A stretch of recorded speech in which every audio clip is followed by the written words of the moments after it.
अगर कोई बिगनर है और वो पहली बार इन्वेस्टमेंट करने की बात कर रहा है, वो भी म्यूचुअल फंड्स के थ्रू, तो क्या क्या ऑप्शंस उसके पास आते हैं और कौन सा ऑप्शन मेरे अकॉर्डिंग आप सभी के लिए बेस्ट हो सकता है, ये एक ऐसी कैटेगरी और एक ऐसा म्यूचुअल फंड है जिसके बारे में आपको पता होना ही चाहिए। डिटेल में डिस्कस करते हैं।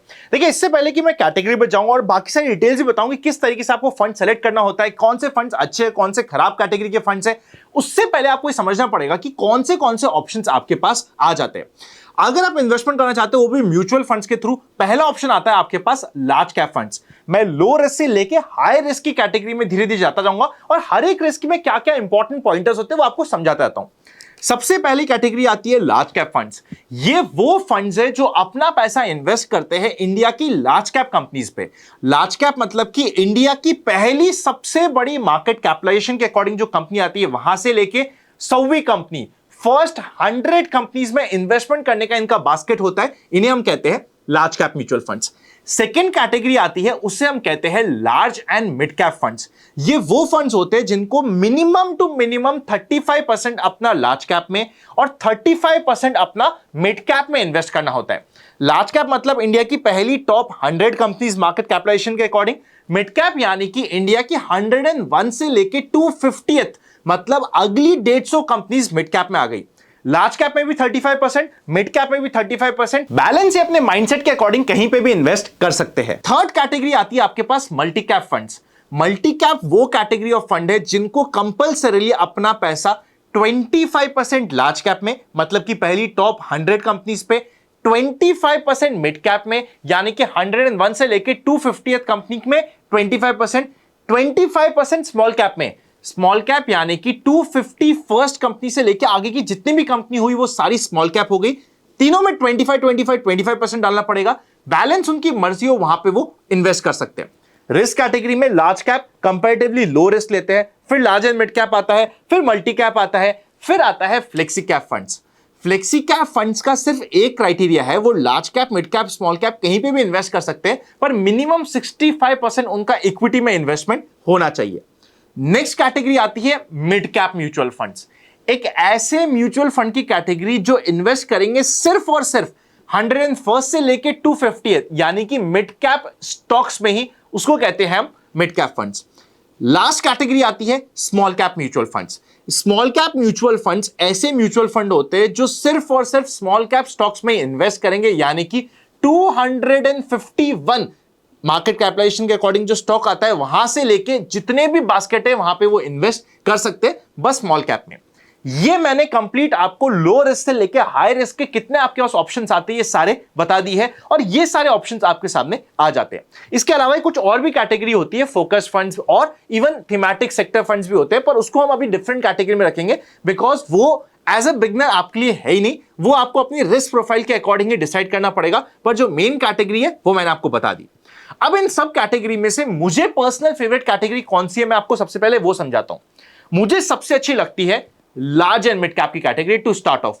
यहां पे होता क्या है, क्योंकि आप लार्ज कैप में इन्वेस्ट कर रहे हो तो आपको एक स्टेबिलिटी मिल गई है, मिड कैप में भी इन्वेस्ट कर रहे हो तो आपको एक ग्रोथ का पोटेंशियल मिल गया है, रिस्क भी आपका कंट्रोल हो चुका है, also 80% of the market cap of India's complete market आप कवर कर सकते हो, आपका फंड मैनेजर आपके लिए इन्वेस्ट कर सकता है। क्योंकि large and mid cap category में होता क्या है, लार्ज कैप और मिड कैप, लार्ज कैप यानी कि पहले टॉप 100 स्टॉक्स, मिड कैप यानी कि 101 से लेके 250 स्टॉक। इंडिया के टॉप 250 स्टॉक्स का बास्केट होता है आपके फंड मैनेजर के पास, which is equal to 80% of the market cap. यह है ब्यूटी इस कंप्लीट फंड कैटेगरी की। इसके साथ साथ आपको यह भी समझना पड़ेगा, अभी आप स्क्रीन पे देखिएगा, मैं आपको समझाता हूं रिस्क वर्सेस रिटर्न किस तरीके से काम करता है large and mid cap category में। इस कंप्लीट चार्ट में आप देखिएगा, सबसे पहले मैंने निफ्टी 100 का टीआरआई लिख रखा है, मतलब कि निफ्टी 100 ने अगर कैसा परफॉर्म कर रहा है वो दे रखा है, मिड कैप 150 ने कैसा परफॉर्म कर रखा है वो दे रखा है, एंड फाइनली दे रखा है अगर आप लार्ज एंड मिड कैप दोनों को मिला दो तो 250 ने कैसा परफॉर्म करा है वो आपको पता चलता है। पुराने डेटा से शुरुआत करते हैं।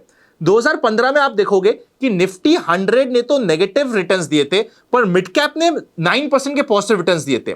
मतलब आपके अगर सिर्फ लार्ज कैप में होते तो आपके नेगेटिव रिटर्न्स होते, मिड कैप में होते तो आपको बहुत अच्छे रिटर्न्स आते, पर एट द सेम टाइम आपका रिस्क भी बहुत ज्यादा बढ़ जाता है बिकॉज आप मिड कैप में इन्वेस्ट कर रहे थे।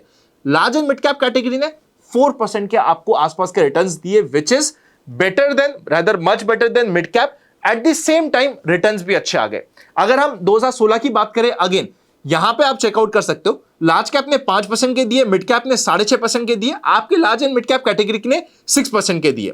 नेक्स्ट ईयर अगेन अगर आप चेकआउट करोगे तो लार्ज कैप ने 32%, मिड कैप ने 55%, पर लार्ज एंड मिड कैप ने 44% दिया आपको। लार्ज कैप से ज्यादा, मिड कैप से कम, पर कंट्रोल्ड वे के रिटर्न्स। पर अब आगे चेकआउट करिएगा, यहां पे अगर आप चेकआउट करोगे 2018-19 का समय, लार्ज कैप ने आउट परफॉर्म करा, मिड कैप नेगेटिव या जीरो रिटर्न्स, पर large and mid cap category दोनों साल आपको परफॉर्मेंस दे दिया, रैदर आपकी कंट्रोल कर ली रिस्क को और रिटर्न्स भी दे दिए। ओवरऑल अगर आप ऊपर से नीचे सारा चेकआउट करते रहोगे, फॉर एग्जांपल 2023-24 में मिड कैप ने परफॉर्म करा, पर लार्ज कैप मिड कैप ने भी परफॉर्म किया।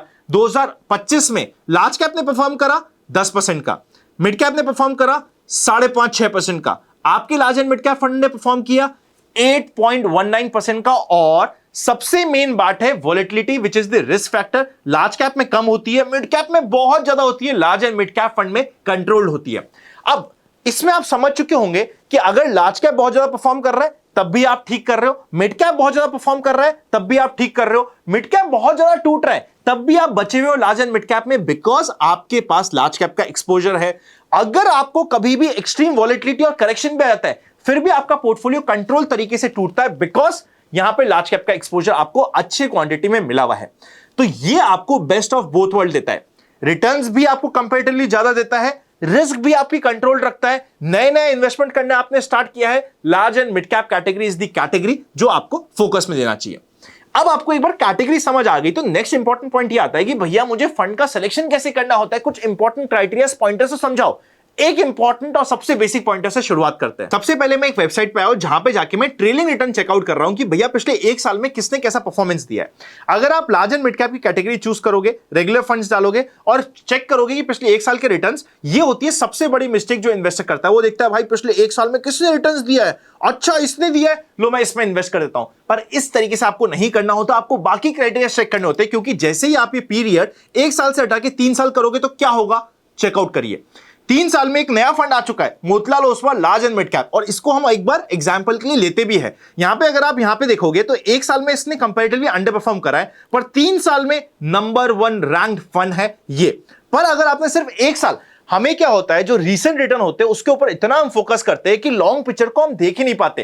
रिसेंटली जिसने भी रिटर्न्स दिया हमें लगता है कि अगर रिसेंट में गोल्ड में रिटर्न्स आए हम गोल्ड की तरफ भागते, सिल्वर में आया हम सिल्वर की तरफ भागते, कोरियन रिटर्न्स दिया हम कोरिया की तरफ भागते, फंड्स में भी अगर सिलेक्शन में XYZ फंड ने रिटर्न्स दिया हम उसकी तरफ भागते। जबकि हमें सिर्फ एक साल के रिटर्न से फर्क पड़ना ही नहीं चाहिए, हमें रोलिंग रिटर्न्स देखना है। उसके अलावा भी क्या क्या देखना होता है मैं आपको बताता हूं। यहां पे आपने 3 साल में चेकआउट करा, आपके सामने एक अलग नाम सामने आ गया। 5 साल में अगर आप चेकआउट करते हो तो वापस से आपके सामने वही नाम आता है। मतलब Motilal Oswal large and mid cap एक काफी कंसिस्टेंट फंड है, 3 साल में भी वो नंबर 1 रहा है, 5 साल में भी वो नंबर 1 रहा है। रिसेंटली परफॉर्मेंस थोड़ी सी हो सकती है कि कंपैरेटिवली वहां पे आपको और भी बेटर फंड मिल गए, पर लॉन्ग टर्म की परफॉर्मेंस पे आपको फोकस देना होता है। तो हम एक काम करते हैं, Motilal Oswal large and mid cap का जस्ट फॉर एजुकेशन पर्पस एक एग्जांपल लेते हुए समझते हैं कि हमें क्या क्या चीजें और देखनी होती है। आपने सबसे पहले तो देख लिया है रोलिंग रिटर्न्स, बहुत अच्छी बात है। नेक्स्ट आपको फोकस देना है क्वार्टाइल रैंकिंग के ऊपर। इसका मतलब क्या होता है, हर एक पर्टिकुलर साल में जो आपका पर्टिकुलर फंड है, यहां पे हमारे केसेस में Motilal Oswal large and mid cap fund हो गया, ये यहां पे हम आ चुके हैं। हर एक साल में ये फंड कहां पे रहा है, क्या ये बॉटम क्वार्टाइल में रहा है, अपर मिड में रहा है, लोअर मिड में रहा है या टॉप क्वार्टाइल में रहा है। मतलब अगर किसी पर्टिकुलर कैटेगरी में सपोज करते हैं 100 फंड्स है, तो क्या ये टॉप 25 फंड में रहा है, नेक्स्ट 25 में रहा है, बॉटम से जस्ट ऊपर वाले 25 में रहा है या फिर बॉटम 25 में रहा है। हमें वो फंड चाहिए जो रेगुलरली या तो टॉप क्वार्टाइल में रहे या फिर अपर मिड में रहे, मतलब टॉप से जस्ट नीचे वाले क्वार्टाइल में रहे। अगर हम Motilal Oswal large and mid cap fund की बात करते हैं तो आप देखोगे कि पिछले 7 साल में से 4 साल में या तो ये अपर मिड में रहा है या फिर टॉप क्वार्टाइल में रहा है, मतलब इसकी कंसिस्टेंट परफॉर्मेंस रही है। ये हमारे लिए नेक्स्ट इंपॉर्टेंट क्राइटेरिया हो जाता है जो आपको देखना पड़ेगा। यहां पे कोई रिकमेंडेशन नहीं है, कोई टिप नहीं, कोई एडवाइस नहीं है, पर मैं आपको देखने का तरीका बता रहा हूं। बीच बीच में हो सकता है कि अगर आपने कोई पर्टिकुलर स्टाइल लिया, फॉर एग्जाम्पल ये ग्रोथ स्टाइल का फंड है, तो ग्रोथ स्टाइल का कभी समय नहीं होगा तो ये बॉटम क्वार्टाइल में भी रहेगा जैसे बीच में रहा है, बट इसका मतलब ये नहीं है कि फंड में कहीं पर भी कोई इशू आया है। फंड को अगर आप परफॉर्मेंस वाइज चेकआउट करोगे तो वो आपको दिख रहा है कि भाई किस तरीके से ये परफॉर्म करा है। यहां पे क्या होता है, जब हम इन्वेस्टमेंट करते हैं ना, थर्ड इंपॉर्टेंट क्राइटेरिया यही होता है कि आपके फंड का स्टाइल ग्रोथ है या फिर वैल्यू है। अभी आप पे डिपेंड करता है कि आपको ग्रोथ स्टाइल पसंद आती है या फिर वैल्यू स्टाइल पसंद आती है। मेरी पर्सनली बात करें तो मुझे ग्रोथ स्टाइल के फंड पसंद आते हैं कि भाई जिस समय मार्केट चल रहा है, जिस समय ग्रोथ आ रही है, जिस समय अर्निंग का सपोर्ट आ रहा है, these fund should do well. उस तरीके के अगर फंड्स आपको पसंद आते हैं कि यार ग्रोइंग कैटेगरी के फंड्स चाहिए, तो ग्रोथ वाली स्टाइल आपको चूज करनी पड़ेगी। आप बोलोगे नहीं यार मेरे पास ग्रोथ स्टाइल के फंड हो गए, मेरे को वैल्यू चाहिए, तो फिर आपको वैल्यू सेगमेंट के पर्टिकुलर सेगमेंट में, फॉर एग्जांपल अगर हम लार्ज एंड मिड कैप की कैटेगरी की बात करें, उसमें अगर आपको ग्रोथ फंड चाहिए तो Motilal Oswal large and mid cap fund आया। आप तो नहीं मेरे को ग्रोथ नहीं, मेरे को वैल्यू चाहिए, तो फिर आपको वैल्यू के ऑप्शन चूज करने पड़ेंगे। ये आपके लिए एक इंपॉर्टेंट क्राइटेरिया हो जाता है। नेक्स्ट आपको देखना पड़ेगा कि आपके पोर्टफोलियो का कंसंट्रेशन कितना है। आपका जो म्यूचुअल फंड लिया है उसमें कितना कंसंट्रेशन और कितना चर्न का रेशियो है।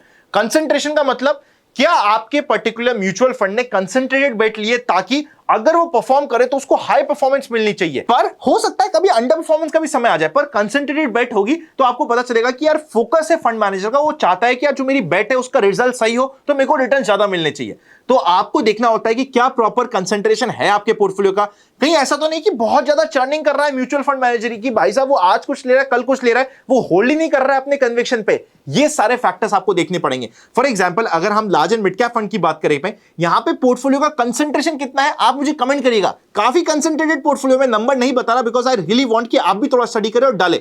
इवन चर्न रेशियो भी काफी कंट्रोल्ड है। चर्न रेशियो में मैं चाहता हूं कि आप खुद रिसर्च करो और कमेंट में डालो। ये मैंने आपको टास्क दिया है ताकि मुझे भी पता चले कि जब हम डिटेल का वीडियो बना रहे हैं, इतनी डिटेल में बात कर रहे हैं, और जब हम एक एग्जांपल लेके भी आपके सामने बात कर रहे हैं, तो क्या आप भी कुछ स्टडी कर रहे हो नहीं कर रहे। जो हमारे डिस्कशन का पॉइंट ऑफ सेंटर है Motilal Oswal large and mid cap fund, उसके दोनों ये ठीक है, पर आपको खुद को स्टडी करना जरूरी है, इसलिए फिगर्स मुझे कमेंट में डाल दीजिएगा।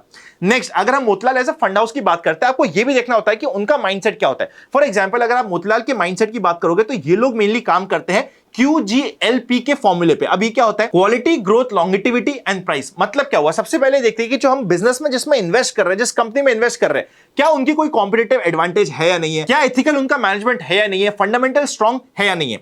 नेक्स्ट वो देखते हैं कि ग्रोथ की मतलब जो कंपनी ने कॉस्ट ऑफ कैपिटल है उससे ज्यादा क्या वो रिटर्न ऑन कैपिटल कमा पा रहे हैं, अर्निंग्स उनकी रेगुलरली ग्रो हो पा रही है, उनमें क्या ग्रोथ का पोटेंशियल है या फिर नहीं।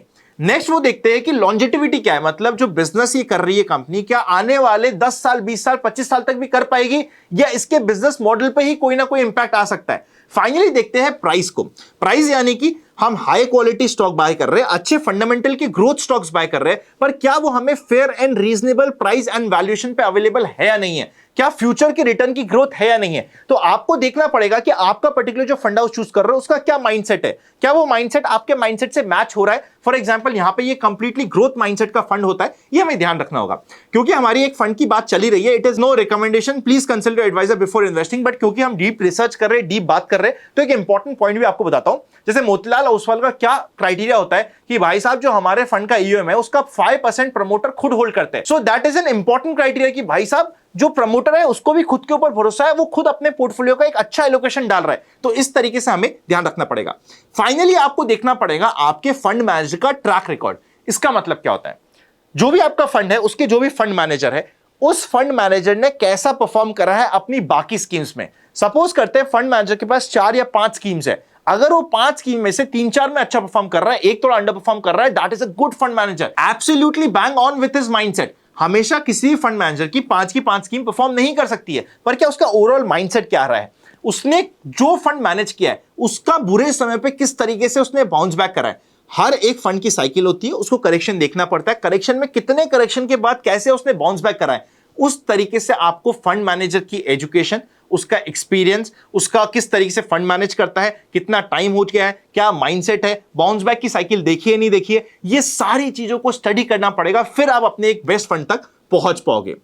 आई होप इस वीडियो में आपको समझ आया होगा। मैं कंक्लूड कर देता हूं आज के हमारे इस कंप्लीट वीडियो में। सबसे पहले हमने डिफरेंट कैटेगरी ऑफ फंड की बात करी। मुझे उन सभी कैटेगरी में से एज अ बिगनर किसी को स्टार्ट करना है तो large and mid cap category start करना होता है। Large and mid cap category में हमने फिर बात करी क्यों हमें सिर्फ 1 साल के रिटर्न के बेसिस पे काम नहीं करना होता, हमें 3 साल 5 साल मल्टीपल टेन्योर के रोलिंग रिटर्न्स देखने होते हैं, फिर क्वार्टाइल परफॉर्मेंस देखनी होती है, फिर क्या क्या क्राइटेरिया देखना होता है वो मैंने सब आपको बताया। चाहे वो फंड मैनेजर का माइंडसेट हो, फंड मैनेजर की परफॉर्मेंस हो, आपके फंड हाउस का माइंडसेट हो, ग्रोथ है या वैल्यू फंड है, या फिर क्या है चर्न रेशियो या फिर पोर्टफोलियो कंसंट्रेशन, ये सारे पॉइंटर्स को देखने के बाद आप एज अ बिगनर एक बेसिक अच्छे फंड तक पहुंच पाओगे और एक अच्छा डिसीजन ले पाओगे। आई होप इस वीडियो में आपको मदद करी होगी। अगर मदद करी तो वीडियो को लाइक कर दीजिएगा। Happy learning and I will see you very soon.